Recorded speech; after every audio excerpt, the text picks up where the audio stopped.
Ja som sa narodil v Pukanci, v tomto dome, v rodičovskom dome.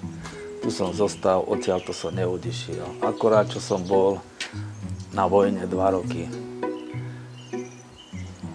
Vyšiel som základku, išiel som za trojného zámočníka sa vyučiť a robil som trojára, aj nástrojára v Smrečine v Pukanci.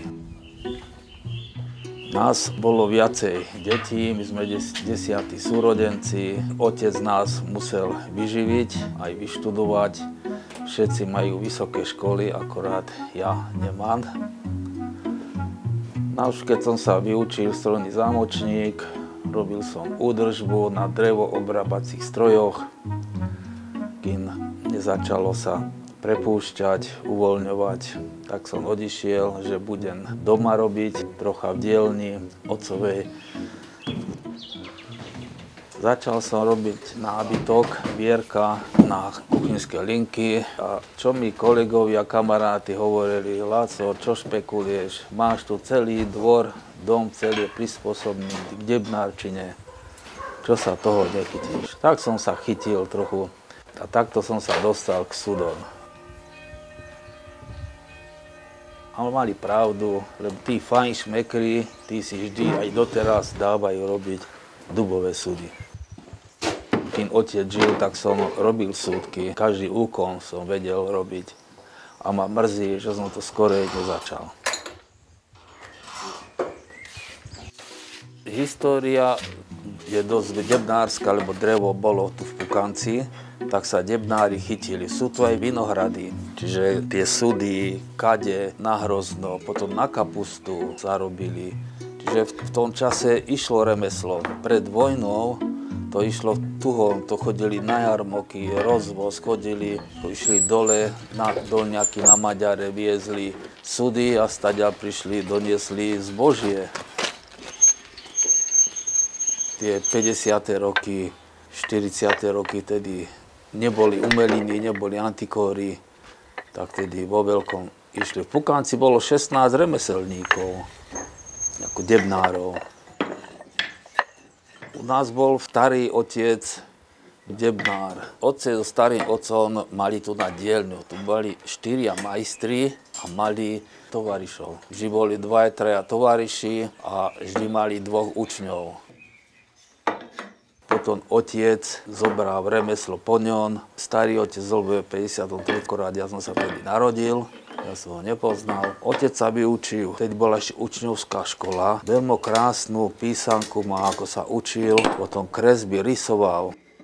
Som ja potom veľa čerpal.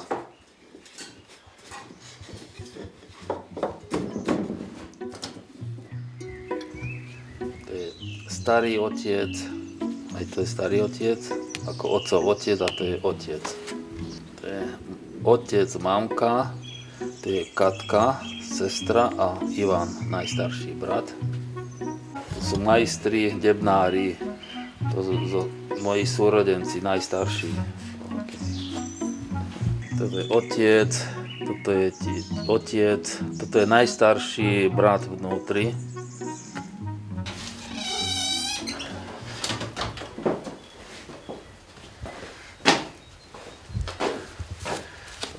Otcové učňovské práce. To je výroba suda, to je tá modla, ktorý sa uhol si nastavovať. Toto je výroba súdku, kedi, kiať. Sa hotové výrobky.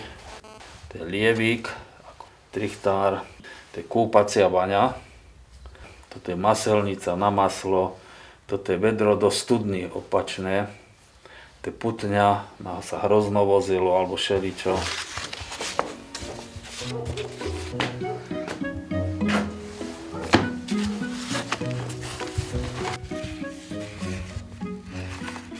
Toto sú šablóny. Toto je napríklad na 50-litrový súd oválny. Na takýto súd oválny. 50-litrový súd. Máte túto mieru, to je tento rádius, to je to na tak. A zase tento máte tu na. Otec mal poznámky a vždy mi vysvetľoval, pokiaľ ma zachytí v kľude a chcem čo vedieť, tak toto sú mierky, šiafy. To sú také malé nádoby. Kupa, keď chcete kupu chcete robiť, to je rozmery kúp. Takzvaný fízier na sudy. To sa dĺžka uhlopriečky suda. Keď donútra dáte uhlopriečku, koľko mu je centimetrov, koľko je litrový. Keď toto zberiate, to je na ako 110 litrový, 100 litrový súd, to by malo byť 55. Toto by malo byť. Bol ciachovaný 1912. No? A potom bol ešte kontrolovaný, tu je ešte, či je to Jan Hruškovič, všetko dátumom, a potom bol kontrolovaný ešte 1941. Takýto veľký mám nachystaný.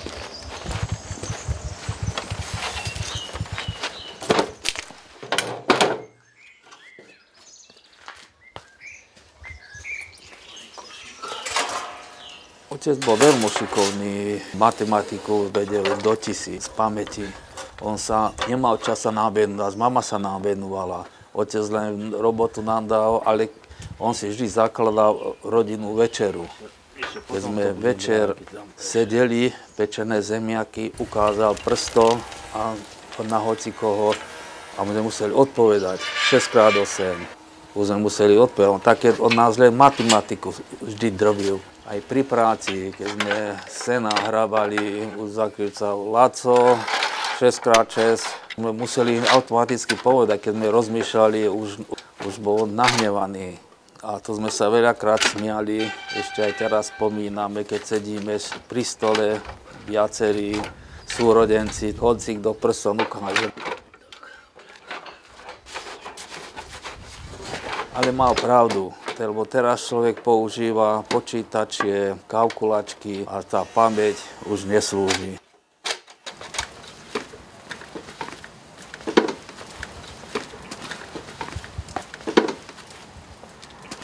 Otec sa snažil nás zamestnať, on vždy tie výkresy ukazoval nám všetkým súrodencom. Ani nás tak veľmi netlačil, lebo on len študovať, aby sme študovali, každého tlačil do štúdia. Aj na rodičovské združenie, on na všetky rodičovské združenie chodil, aby nás vyštudovali.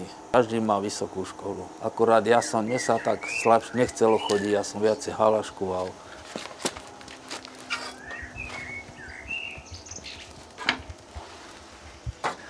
Pokiaľ otec žil, ja som robil súd, ale tak, že ja súd nespravil. Aj som začal robiť, nastavil som si hoblovačku, pol súda som nahobloval ten uhol. Len prišlo večer 7-8 hodín, už tedy mne išli rozum po frajerkách, tak som nedokončil, odišiel som. Lenže otec cel hoblovaču a uhol bol nastavený, ten už ju dohobľoval, dokončil. Dienka v tom zadnieval, robil, nedokončil, otec dokončil, keď som ja odbehol. Už keď otec odišiel, čo by mi bol najviac pomohol, mne veľa pomohli tie jeho výkresy a tá jeho písanka. On vždy našiel ten cit, kedy mám troška voľnú alebo náladu, tak písal tú písanku predo mňou.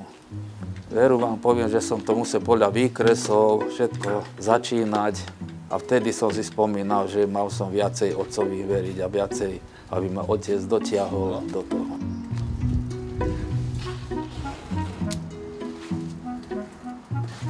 Ešte našťastie žil, Korbera sa volal, ten sa učil u nás, za Debnára, tak za tým som chodil a ten mi trochu také, čo som nevedel, mi tak ukázal. A mňa vždy bavilo robiť to, čo som nevedel.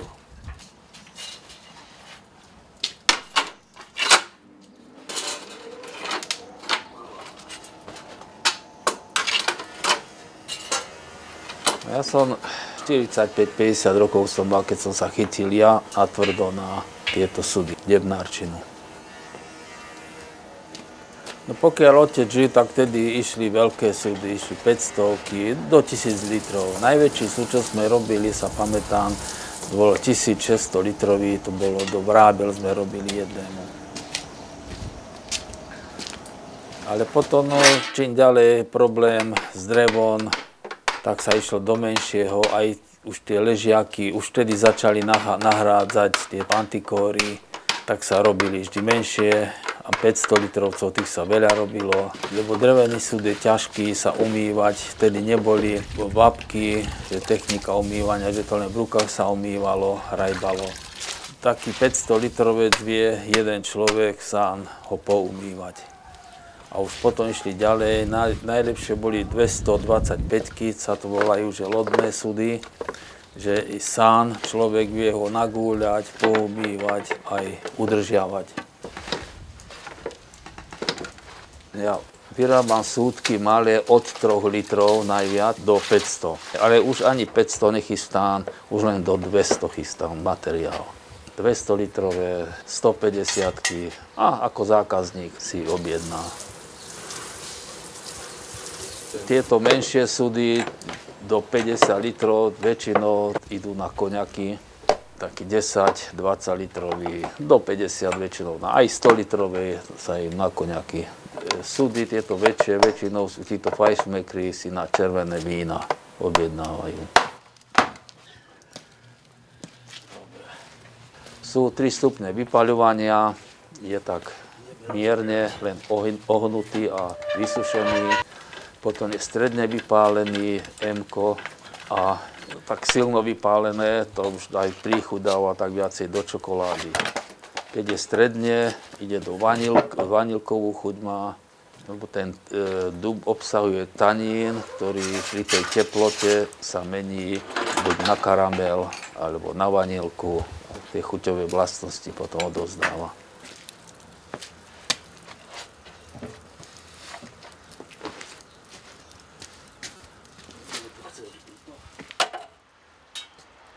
Obruče, pásovina, kedy bola čierna, valcované ťahané pásy, ktoré sa kupovali vo Ferone, normálne sa dalo kúpiť. V terajšej dobe mám problém kupovať. A teraz je móda pozinkované obruče a neviem zohnať. Chodím do Maďarska. Maďari sú mi ochotní spraviť, koľko potrebujem, aký rozmer chcem, taký mi spravia.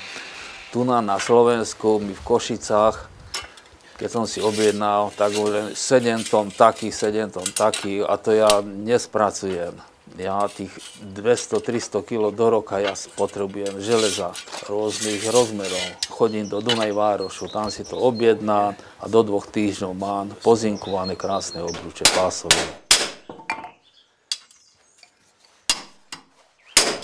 Toto sa pracovné obruče, potom sa opucuje zvonku súd a dávajú sa nové obruče.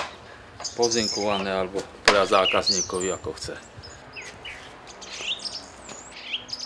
Robí vám čielka, ktoré si zákazníci objednajú. Palien aj rezbárčinu robím.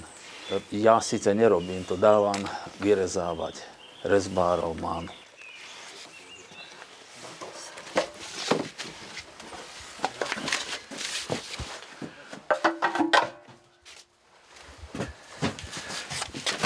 V súčasnej dobe mladí debnári už ani není škola, už len ak sa nejakí naturalisti takto naučia od jeden od druhého trochu remeslu.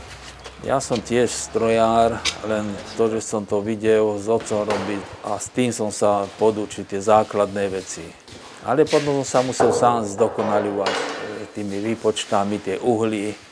To všetko naučí prax. Musí robiť, ináč to nejde.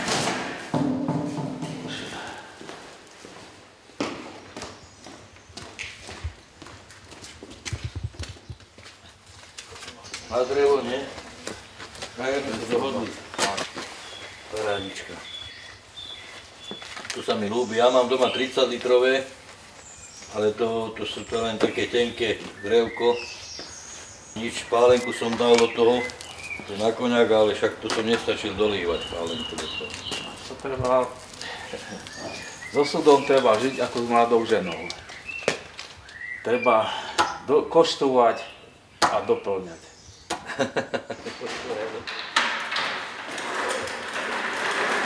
No už teraz debnári veľmi málo, ale sú v lokalitách, kde sú vinohradníci, kde tam je nejaký debnár. Ja poznám 3 na Slovensku. Neďaleko Košíc, jeden Modre a Štiavnici. Priamo v Antole býva. Viacej nepoznám debnárov na Slovensku. No, vinári sa všetci špecializujú na antikorové nádoby, čiže už tieto súdy idú bokom.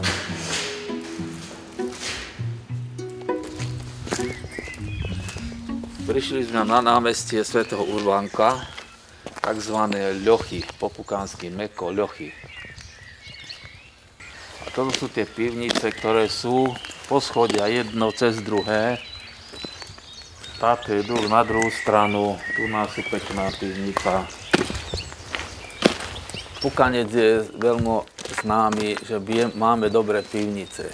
Pivnice sú v Štiavnickom pohorí. Pukanec bolo to slobodné kráľovské banské mesto, čiže tu boli tí baníci.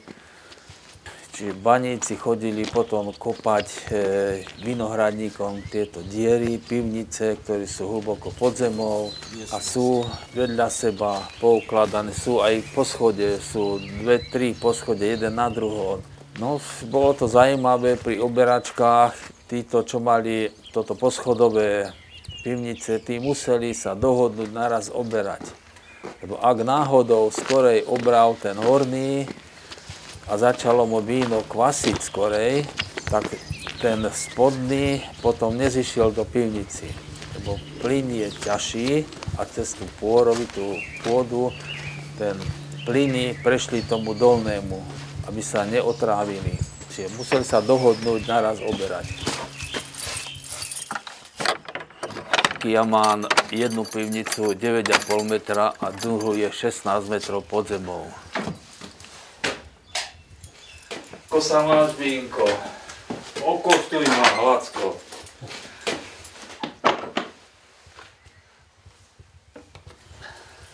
Starý otec ten vinice nemal.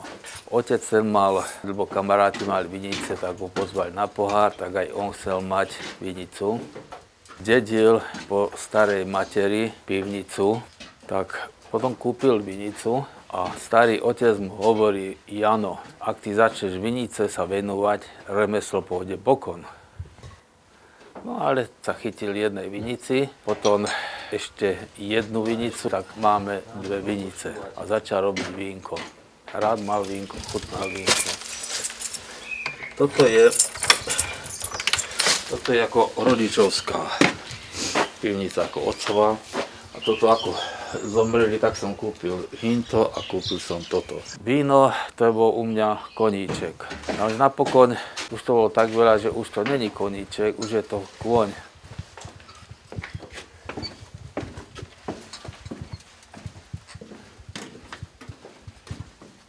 Ja sa tiež venujem remeslu, vinicu aj vínko. To sú 3 remeslá, ktoré vyžadujú dosť veľa úsilia a práce. Na úkor niektorej veci niečo trpí. Treba sa držať len jedného remesla.